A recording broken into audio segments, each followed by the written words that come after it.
Орусиянын Ульяновск шаарында кыргыз жаранын өлтүрүү фактысы боюнча кылмыш иши козголду.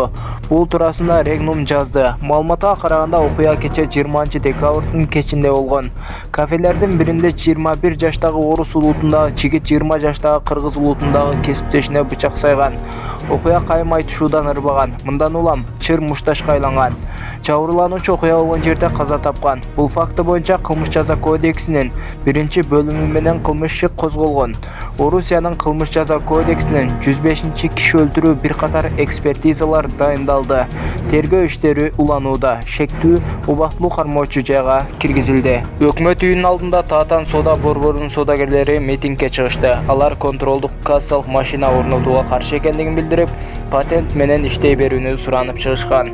Биз өз эркибиз менен патент, социалдык фонду төлөп жатабыз. Биз керексиз убакыт коротууларды каалабайбыз. Аппараттарды коюп, бухгалтерия менен алектенгибиз келген жок. Биз ансыз деле эртеден кечке олтуруп соода менен алектенген карапайым соодагерлербиз.